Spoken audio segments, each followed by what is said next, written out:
තෙරුවන් සරණයි පින්වත් හැමදෙනාටම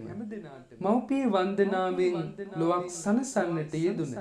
අතුරුගිරිය දම්දි අසපුවේ නිර්මාතෘ රූපවාහිනී ගුවන් විදුලි විචිත්‍ර කාව්‍යමය ධර්මදේශක පූජනීය මස්වැන්නේ විජිත ස්වාමීන් වහන්සේට පින්බර උපන්දිනයක් වේවා. පද රචනය රූපවාහිනී ගුවන් විදුලි විචිත්‍ර කාව්‍යමය ධර්මදේශක පූජනීය ගණේකන්දේ චන්දරතන ස්වාමීන් වහන්සේ. දේශකයානෝ දඹහැර ධර්මරාජ විහාරාධිකාරී කාව්‍යශ්‍රී පූජනීය උලුක්කුලමේ ශාසන සිරි ස්වාමීන් වහන්සේ. මව්පිය වන්දනාවෙන් හද දිනන ලද සුමිහිරි හඩින් ලොව සිව් කොන පතලෙවුන සෞසත නිවාසන සෙවමින් දෙසන බන පින්බර බුදු පුතුනි සවි බල ලැබෙනු මෙන සිත් ගිනි නිවාලයි ඔබේ එක වදන පවා උත්තම හදවතින් ඇත හද මඩල නිවා පත්තිනිසේ ඇති විස්මිත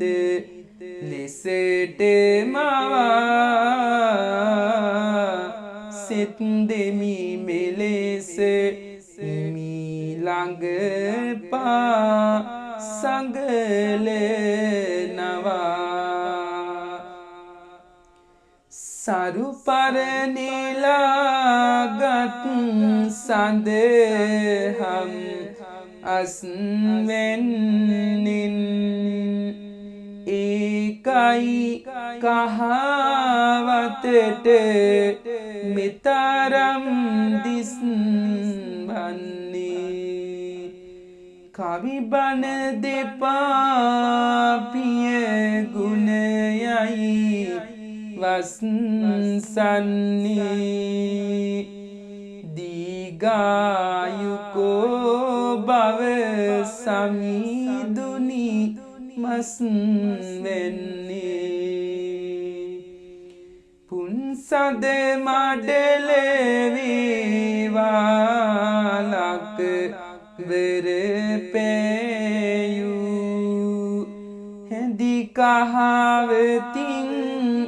දෙති බුදු සසුනට වායු 120 වසක් ලැබ ගන්නට ආයු මස් වෙන්නේ ගරු සමිදුට දීගායු මව්පිය වන්දනාවෙන් හද දිනන ලද සුමිහිරි හඩින් ලොව සිව් කොන පතලෙවුන සෞසත නිවාසන සෙවමින් දෙසන බන පින්බර බුදු පුතුනි සවි බල ලැබෙනු මෙන සිත් ගිනි නිවාලයි ඔබේ එක වදන පවා උත්තම හදවතින් ඇත හද මඩල නිවා පත්තිනිසේ ඇති විස්මිත ලෙසට මවා සිත් දෙමි මෙලෙස හිමි ළඟ පා සංගලනවා. තෙරුවන් සරණයි.